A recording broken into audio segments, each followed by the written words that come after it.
चलो आज तुम्हें बहुत अच्छा सा टॉपिक पढ़ाता हूँ, शायद तुम्हें याद भी नहीं होता होगा। 5 मिनट का टॉपिक है और तुम्हारी जिंदगी में से कलेश ही कट जाएगा उस टॉपिक का। देखना क्या टॉपिक रहता है। आपके हमेशा आरपीएससी में किसी भी एग्जाम में क्वेश्चन जरूर आता है। क्या क्वेश्चन होता है? त्योहार। Very good. अभी त्योहार का जो लफड़ा है ना, वो बच्चों को कभी याद नहीं होता। तो एक तरीका मैं आपको बता सकता हूँ कि जिससे आप इस क्वेश्चन को कर सकते हो। देखना, कोशिश करना। देखो, ये तो डेफिनेटली है। अगर आप त्योहार याद करना चाहते हैं तो यार ये त्योहार बड़े भारी चीज हैं और एक क्वेश्चन यहाँ से डेफिनेटली आना होता है। विद्यार्थियों को क्या करना है? सबसे बड़ी चीज, त्योहार अगर आपको याद करना है बेटा, कुछ तो याद करना पड़ेगा ना यार। आरपीएससी देने जा रहे हो तो कोई तो आप याद करोगे। तो मैं केवल आपको गिनती याद करवाता हूं। क्या याद करवाऊं? गिनती। कहां से कहां तक की? केवल आप 12 तक की गिनती याद कर सकते हो मेरे साथ। 1 2 3 4 5 6 7 8 8, यहां लिख देता हूं 9 10 11 और 12। याद हो गई गिनती? सही बताओ। अच्छा, महीने याद है क्या आपको? हिंदी के महीने हिंदी में आते हैं ना, चैत्र बैसाख ज्येष्ठ आषाढ़, है ना? कुछ नहीं, सिंपल सा तो है यार। हाँ, पहला महीना कौन सा होता है? बोलते जाओ। चैत्र। दूसरा? शाबाश, बैसाख। तीसरा बताओ। वेरी गुड, ज्येष्ठ। फिर बताओ। शाबाश, मस्त, मजा आ गया यार आज तो। चैत्र बैसाख ज्येष्ठ आषाढ़ श्रावण। वेरी गुड, श्रावण। भाद्रपद। भाद्रपद। आश्विन। आश्विन। हाँ, कार्तिक थोड़ा सा ऊपर निकल गया, कोई दिक्कत नहीं है। आश्विन, कार्तिक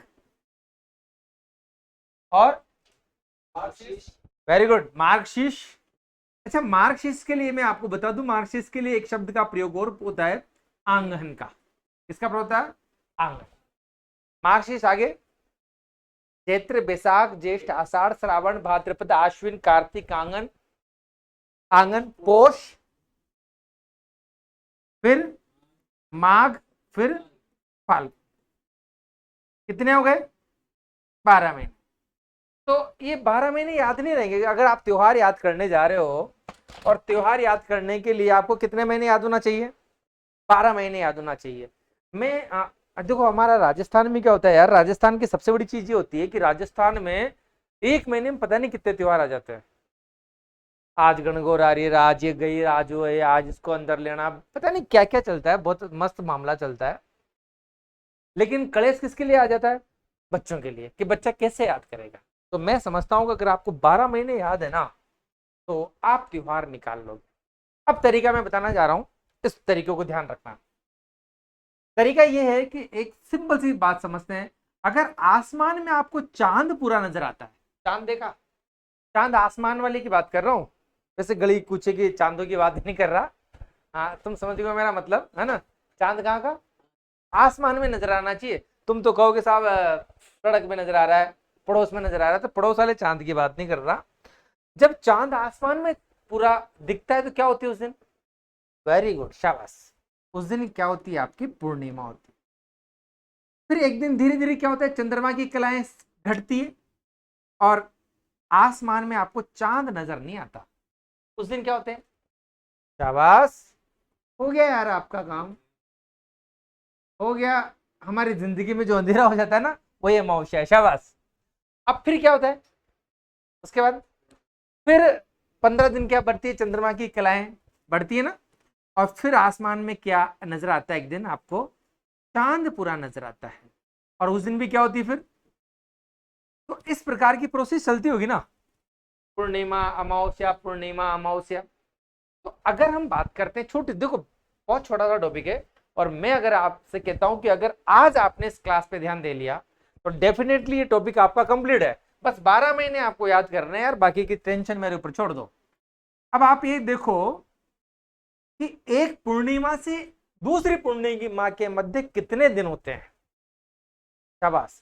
तो एक क्वेश्चन आपका यहाँ क्लियर होता है, क्वेश्चन आ जाए आपका कि हिंदी माह कितने दिन के होते हैं, तो डेफिनेटली याद रख लेना यार 30 दिन के होते हैं। कितने दिन के? 30 दिन के। फिर कहोगे कि साहब 30 को 12 से मल्टीप्लाई करोगे तो कितने होते हैं, मेरे को तो आता नहीं मैथ्स, 360। तो ज्योग्राफी वाले क्या बताते हैं कि 365 से ही साहब इस 5.25 दिन कहाँ गया। तो देखो पंडित कभी बार क्या बताए, इस बार तो 74 5 बेड़ा में आ गई है ना, या पड़वा 2 बार आ गई। तो पंडित लोग क्या करते हैं, उसको मैनेज कर लेते हैं, तो उसकी टेंशन में नहीं पढ़ना आपको। आपको क्वेश्चन याद रखना है कि हिंदी माह कितने दिन के, हिंदी माह 30 दिन के होते हैं, इस बात का। एक क्वेश्चन और याद रखना, किसी भी हिंदी माह की शुरुआत हमेशा कहां से होती है, इस बात को याद रखना, हिंदी माह की शुरुआत कहां से होती है बताओ। हमेशा पूर्णिमा के बाद होती है, ध्यान रख लेना। बस 2 चीजें, पूर्णिमा के बाद। जैसे ही पूर्णिमा आएगी, अगला जो दिन होगा वो नए महीने का होगा। समझ में आ रहा है यहां तक? अच्छा, एक दिन भी आपको याद है, जो पूर्णिमा के बाद जो पहला दिन रहेगा उसको क्या बोलते हो आप? क्या बस पड़वा, कोई भी दिक्कत नहीं, पड़वा बोलते हो। और क्या बोल सकते हैं? प्रतिपदा बोल सकते हैं क्या? बोलते हैं क्या? और क्या बोलते हैं? एकम बोलते हैं क्या? बोलते हैं ना एकम। इस प्रकार से दूसरा दिन तृतीया, दोज, तीज, चौथे, 5 6 7 8 9 10 12 13 14 15, 15 दिन को 15 बोलते हो क्या आप? इधर ध्यान दे, इधर लाले, बाद में देखना। क्या बोलते हैं? पूर्ण नहीं, अमावस्या बोलते हैं यार। क्या बोलते हैं? फिर अगले दिन क्या आया? प्रतिपदा। वही आपकी 15 दिन क्या रहेगी आपकी? पूर्णिमा। अब यहाँ थोड़ा सा ध्यान रखना, जो 11 होती ना, एकादशी बोलते हैं उसको। उसको क्या बोलते थे? एकादशी, द्वादशी, इसको यूं बोल सकते हो आप थोड़ा सा। तो अब इसमें कोई याद करने की चीज है क्या? इसमें कोई याद, ये तो गिनती है ना यार, 1 2 3 4 5 6। उधर 12 महीने की क्या है, गिनती थी ना यार। कुछ भी नहीं करना ना, मैंने कुछ पढ़ाया क्या आपको अभी तक? इतना बताया कि इतना सा याद रख लेना, 30 दिन के होते हैं, और ये शुरुआत कब से होती है, यहां तो कोई दिक्कत। अब एक चीज ध्यान रखना यार, जब आसमान में चांद पूरा नजर आता है, ठीक है ना, तो क्या होगा? चारों तरफ उजाला होगा, चारों तरफ। तो जब हम उजाले से, ये क्या है, उजाले से कहां जा रहे हैं? अंधेरे की ओर जा रहे हो। उजाले से कहां जा रहे हो? तो अंधेरा तो क्या होता है? काला। और काला तो कृष्ण होता है ना। काला कौन होता है? हाँ, आप लोग मेरे बारे में भी सोच रहे होंगे, है ना, कोई बात नहीं, है ना। नहीं, मैं समझता हूँ, मैं इस गलतफहमी में कत्ते ही नहीं जीता कि मैं सुंदर हूं।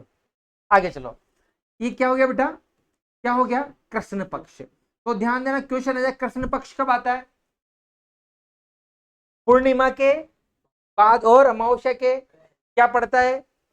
कृष्ण पक्ष। याद रह जाएगा, याद रह जाएगा, क्योंकि उजाले से कहां चल रहे हो?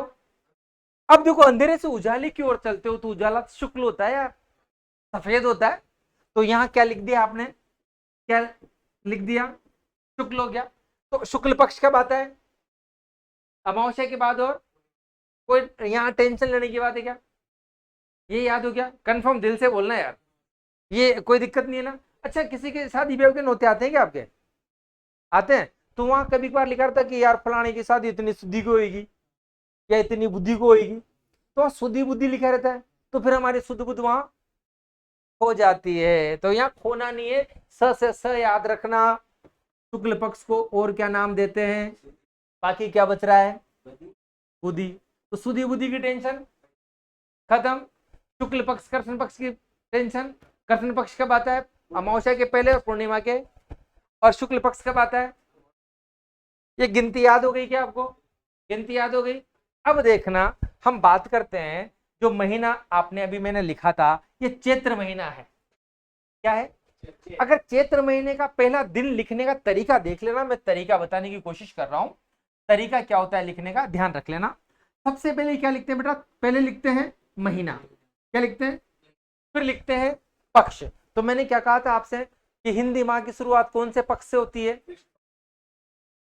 पूर्णिमा के बाद।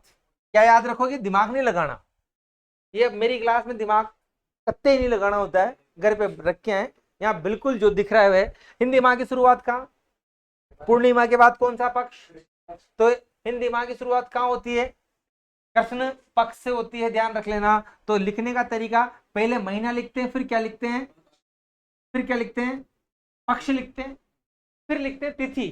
तिथि कौन सी, वो गिनती।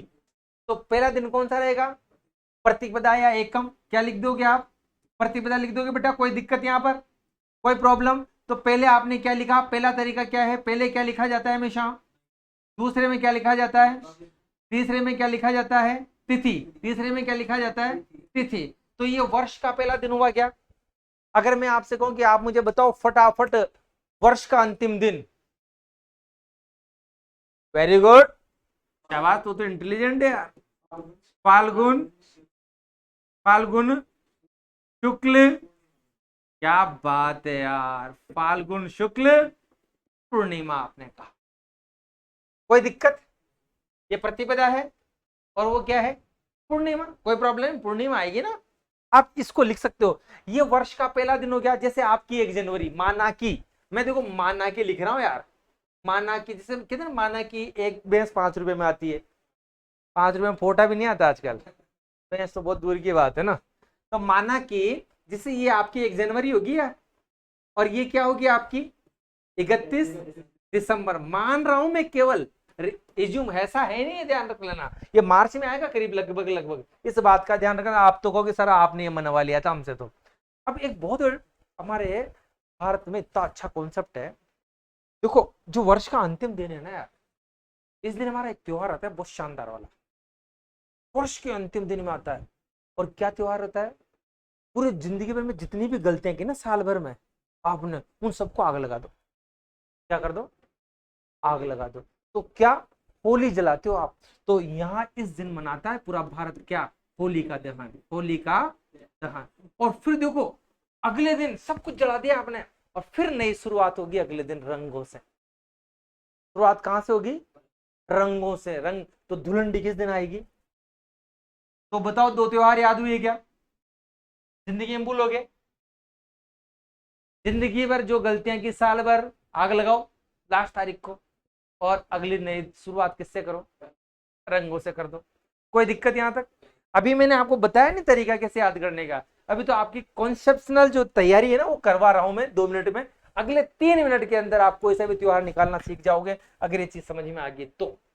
कोई दिक्कत नहीं है, दिक्कत। अब हमने क्या किया, हम चैत्र माह को उठाते हैं। पहला, ये हमारा नववर्ष नहीं है, हमारा नववर्ष नहीं आता बेटा। नववर्ष हमारा कब आता है, जब आधा चैत्र निकल जाता है। हमारा नववर्ष कब, अगर कहें हिंदी महीने में नववर्ष की अगर मैं बात करूं ना बेटा, नववर्ष, नववर्ष कब मनाया जाता है, तो आधा चैत्र पूरा निकल जाता है, ध्यान रख लेना। तो चैत्र महीना, महीना तो किसका आएगा, चैत्र का आएगा। आधा निकल गया तो पक्ष कौन सा स्टार्ट हो जाएगा, शाबाश, कौन सा पक्ष हो जाएगा, शुक्ल हो जाएगा। और तिथि प्रतिपदा, ये हमारा नया वर्ष होता है, ध्यान देना इस बात का। और हम अब आपको थोड़ा सा तरीका बता रहे हैं। तरीका क्या है, हमें क्या करना है आज के बाद त्योहार याद करने के लिए, एक छोटा सा फॉर्मूला मैं आपको देना चाहता हूं। जब मैंने आपसे माना बोल दिया ना, तो आज के बाद क्या करना है आपको, माना कि मैं शुक्ल को क्या बोल दूं, एक बोल दूं, बोल सकता हूं क्या, और दूसरा क्या है, बोल जल्दी फटाफट, कृष्ण को क्या बोल दूं, 2 बोल सकता हूं क्या, शुक्ल को 1, कृष्ण को 2। तो बताओ फिर चैत्र कौन सा महीना था, पहला, शुक्ल को क्या बोला, प्रतिपदा को क्या बोला। तो आप इस दिन को इसको 111 बोल सकते हैं क्या, ठीक है ना। जब भी कोई आपसे बोलो तो क्या बोलोगे। अब मैंने आपसे कही कि मेरे प्यारे नन्हे मुन्ने बच्चे, गणगौर जो आती है ना तेरी, क्या आती है बेटा, तेरी गणगौर आती है, मैंने कहा 113 को आती है। तो 113 का मतलब क्या होगा, पहला तो महीना है, महीना कौन सा हो गया तेरा, देखो पहला महीना होगा, दूसरा कौन सा होगा बेटा, पक्ष होगा, तीसरा कौन सा होगा, तिथि होगी, क्या होगा, तिथि होगी। तो अब इसको कैसे लिखोगे, पहला महीना कौन सा था बेटा, चैत्र, दूसरा कौन सा पक्ष, कौन सा है, पक्ष, चैत्र, शुक्ल, और क्या हो गया, तृतीया हो गया। कोई दिक्कत यहां तक, लिखने का तरीका समझ में आ गया। दूसरा, मैंने आपसे क्या कहा कि यार एक त्योहार जो बहुत अच्छा आता है छोटी गणगौर, क्या आते हैं, सॉरी क्या कहते हैं, तीज, क्या बोलते हो आप, छोटी तीज, ऐसे क्वेश्चन आते हैं ना, छोटी तीज। अब मैंने कहा, क्या कहा आपसे कि छोटी तीज यार बेटा 513 को मनाई जाती है। तो 513 का मतलब करो, वेरी गुड, शाबाश, मजा आ गया यार। श्रावण शुक्ल, क्या हो गया, श्रावण शुक्ल, कोई दिक्कत यहां पर, याद हो गया। अब देखो बेटा 5 से बड़ा क्या होता है, इधर देखो, इधर देखो, 5 से बड़ा 6 होता है, 1 से बड़ा क्या होता है, 2 होता है, 3 का 3 ही लिख दो, तो बड़ा हो तो बड़ी कौन सी होगी, क्या होगी, बड़ी तीज। तो बड़ी तीज कब आई, अरे इसको बोलो, भाद्र, भाद्रपद, भाद्रपद कृष्ण तृतीया को क्या आता है, तृतीया को क्या आ गई, बड़ी तीज। और जितने भी बिगड़े हुए नाम हैं सब बड़ी तीज के हैं, बूढ़ी तीज, सादुड़ी तीज, सबके सब किसके, कजली किसके हैं, बड़ी तीज के नाम है। तो छोटी तीज, बड़ी तीज, आगे समझ में कोई दिक्कत में, दो चार आपको बानगी बता रहा हूँ, बानगी। अच्छा, अभी हमारे हाड़ौती में, जो हाड़ौती क्षेत्र में क्या होता है कि देवता, मतलब सब जगह सोते हैं वैसे, देवता सो जाते हैं। और जब देवता कब सोते हैं, देवता सोते हैं बेटा, उसको मतलब देव सोमनी, क्या बोलते हैं, शाबाश। तो तुम्हारा ब्याह हो गया क्या, नहीं हुआ क्या, तो फिर तैयारी चल रही है क्या, हाँ अच्छा, अमावस्या चल रही है जिंदगी में, शाबाश। देव सोमनी 11 से बेटा आती है 4-1-11 को, कब आती है, 4-1-11 को, मतलब आषाढ़ शुक्ल एकादशी को क्या होता है। और इस दिन क्या होता है, एक और त्योहार मनाया जाता है, लाडी बोवनी, जानते हो लाडी बोवनी, या गुड्डी बोवनी कह सकते हैं, लाडी बोवनी या गुड्डी बोवनी। इसमें क्या होता है, देखो देखो, लाडियां कुंवारी रह जाती है, समझ रहे हो ना मेरी बात को, है ना, समझ रहे हो ना, समझ रहे हो ना विनोद, है ना हाँ देख रहा है ना विनोद, है ना। तो लाडियां क्या रह जाती है, कुंवारी रह जाती है। अब लाडियां कुंवारी रहेगी तो कौन पढ़ने का भाई, तो उन लाडियों को नदी में बहा दो। ये एक परंपरागत है, परंपराएं चलती है, मतलब गांव की परंपराएं होती है।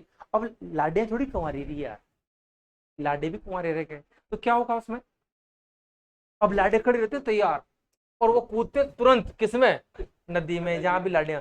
और एक लाडी हाथ में आए, 2 आ जाए, 3 आ जाए, 4 आ जाए, इतनी भी लाडियां हाथ में आ सकती है ना।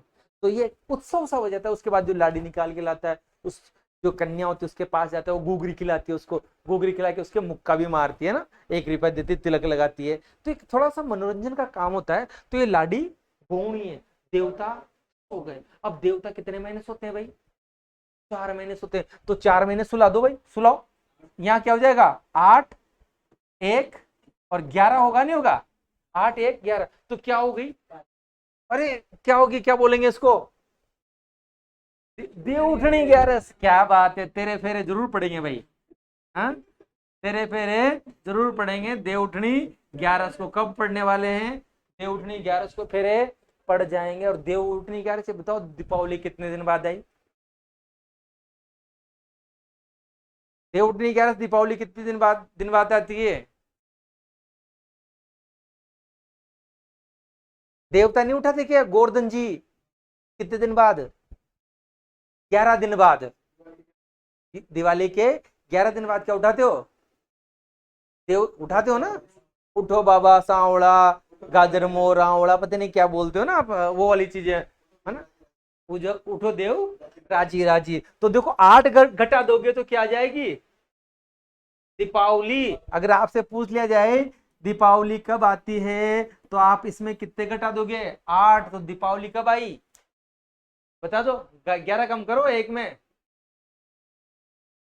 8 पूर्णिमा, पूर्णिमा को आएगी ना, हाँ पूर्णिमा या अमावस्या, देखो ये क्वेश्चन मार्क लगा देता हूँ, चलो तुम पे, है ना, कि कब आती है, मुझे कमेंट सेक्शन में बताना। तुम लोग भी बताना कि दीपावली के 11 दिन कम करने, सिंपल था, मैंने आपको बता दिया, क्या बता दिया, 11 दिन कम करने, तो 11 दिन कम करके देख लो।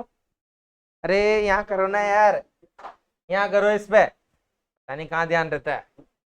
ये देखो क्या था आपने, 8, 1 कहाँ पे, यहाँ, तो क्या आ जाएगी, 8 अमावस्या, क्या आ जाएगी, 8 अमावस्या आएगी ना। तो 8 अमावस्या को क्या आती है, ये आ गई दीपावली, 8 अमावस्या को, यही मैं लिख देता हूँ। कोई कमेंट वमेंट करने की जरूरत नहीं है, मैंने लिख दिया है ना। कब आती है? आठ अमावस्या को। आठ का मतलब क्या है? कार्तिक। और बहुत मस्त क्वेश्चन है, कार्तिक अमावस्या को क्या आती है। तो बच्चों मेरा इतना सा ही कहना है आपसे कि आज के बाद आपको त्योहार याद नहीं करना है। आपको इस तरीके से त्योहार लिख के, जो भी आपके कंपटीशन में इंपॉर्टेंट है ना, उनको लिखना, पीछे कोड डाल देना। जैसे आपको बाबू सोना के मोबाइल नंबर याद हो जाते हैं ना, 10-10, है ना। तो यहाँ 10 नहीं यार, 3 में काम चल जाएगा। तो 3 बाबू सोना 3 त्योहारों में निपट जाएगा, 1 बाबू सोना। 3 त्योहार 1 बाबू सोना को खत्म कर देंगे, क्योंकि 3 में तो फिर भी 1 बच गया। तो आप 5 बाबू सोना के नंबर याद करने से बढ़िया है, तो 5 में आपको कितने हो जाएंगे? 15 त्योहार याद हो जाएंगे। तो 15 त्योहार इंपॉर्टेंट या फिर बाबू सोना इंपॉर्टेंट? अच्छा बाबू सोना, कोई बात नहीं। बहुत बढ़िया, थैंक यू। ओके, हाँ बेटा कल की क्लास में देखेंगे, है ना, इस क्लास को। ओके, समझ में आ गया? ओके।